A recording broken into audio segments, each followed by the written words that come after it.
I'm Luke Summerhays, and I love Durant. Ants are remarkable creatures.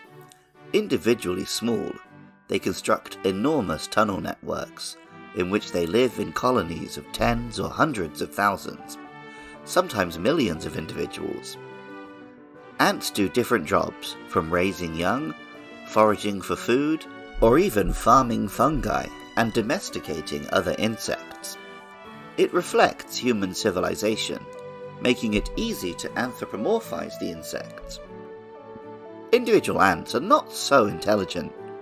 Rather, it makes sense to think of the colony itself as an intelligent organism, with separate ants fulfilling their simple tasks.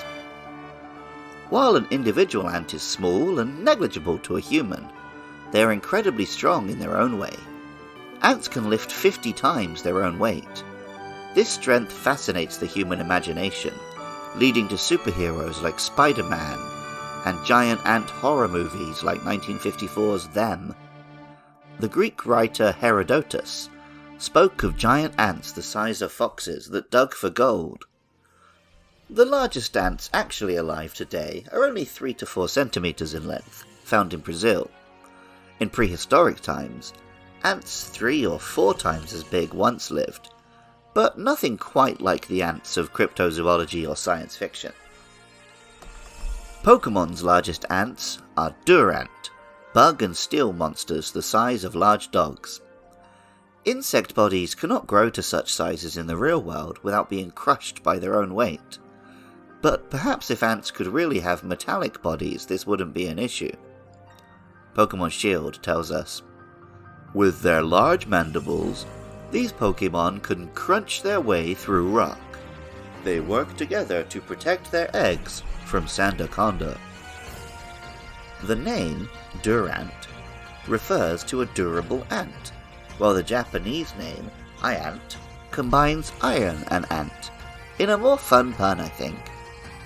Like real ants, Durant construct and maintain elaborate colonies. Pokemon White tells us, Durant dig nests in mountains. They build their complicated, interconnected tunnels into mazes. And also like real ants, within those colonies, individual Durant perform different roles. Black 2 and White 2 tell us, individuals each play different roles in driving Heatmor, their natural predator, away from their colony. Durant exists in constant contention with Heatmor, the anteater Pokemon we talked about last week. Most Pokedex entries mention their fire-type predator by name, like Pokemon Black.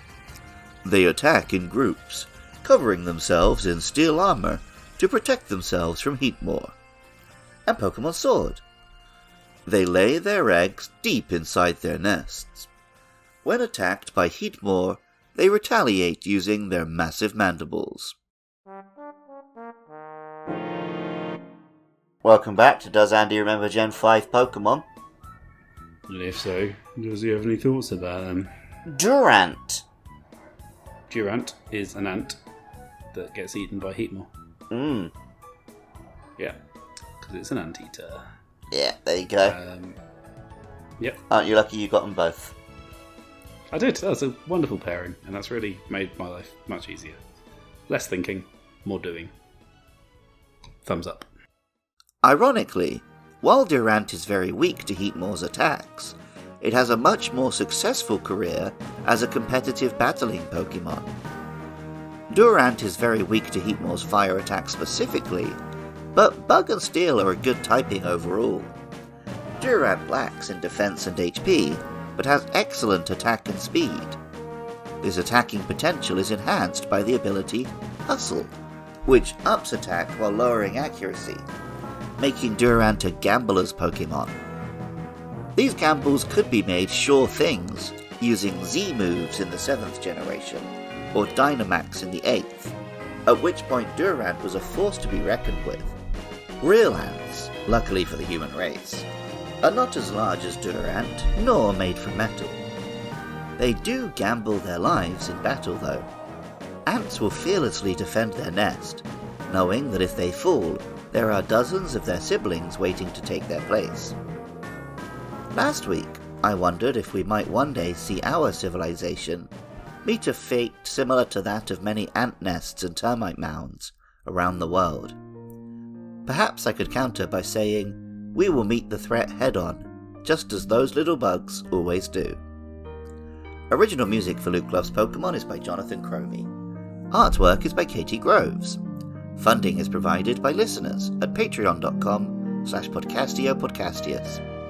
For just $1 a month, supporters can listen to episodes a week early, and also help cover hosting and fees, making it possible for me to keep making episodes every week. I love hearing from listeners. Get in touch about upcoming Pokemon on Twitter or Facebook, at LukeLovesPKMN. Drop a comment if you're watching the video, or a review on Apple Podcasts or Spotify.